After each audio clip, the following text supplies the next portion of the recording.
For today's video nga mami, tayo gagawa ng crispy sisig tokwa. Ayan na ang ating finished crispy tokwa. Ang dali lang itong gawin.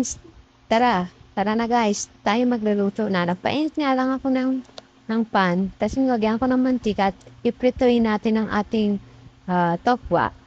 Papakrispihin natin siya maigi para masarap ang ating tokwa. So, ayan na nga guys, habang naghihintay tayo, haluin na muna natin ang ating pang sauce. At ayan na nga ang ating gagamitin, liquid seasoning, mayonnaise, at pepper. Ayan, halu-haluin lang natin yan hanggang sa mag-combine ang ating mga ingredients. At pagkatapos niyan, maglalagay din tayo ng konting asin. Nekos-nekos lang natin yan hanggang sa maghalo-halo sila. Pasensyahan nyo na guys pala ang aking voice over. Ganun talaga ang buhay. Yan, mekos-mekos lang natin yan. Masarap din pala itong recipe na to. Ngayon ko lang ito natikpan. First time ko itong magluto ng ganito guys. So ayan na nga, malapit nang mag-crispy ang ating tokwa. Tokwa talaga paborito ko yan. Kahit anong luto yan. Masarap talaga ang tokwa. Tipid at simpleng ulam. At ayan na nga ang chicken para sa mga bata. At ayan ating sibuyas. Konti lang siling lalagay ko kay baka maanghang. Hindi ako masyado mahilig sa maanghang. And hintayin lang natin mag-crispy ang ating tokwa mga guys. At pagka-crispy na yan, atin ang set aside at mag-start na tayo magluto ng ating sauce. Ayan na nga guys, crispy na yan siya. Lutong-luto na talaga siya.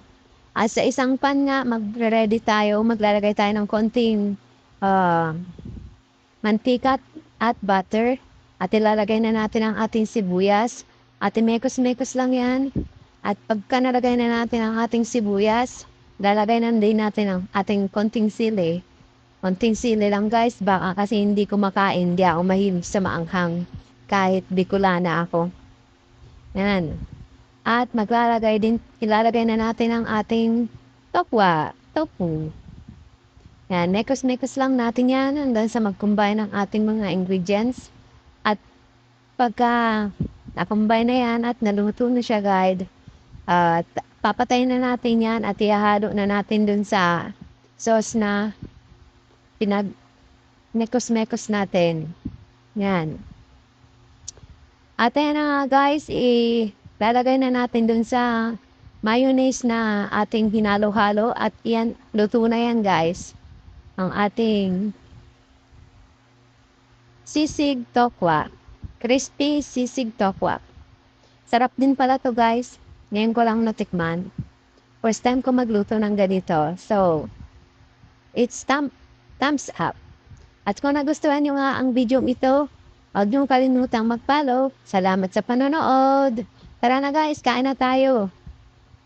Sarap din pala itong pang-ulam. At lalagyan natin ng chicharon. Thank you sa panonood. Tara guys, kain na tayo.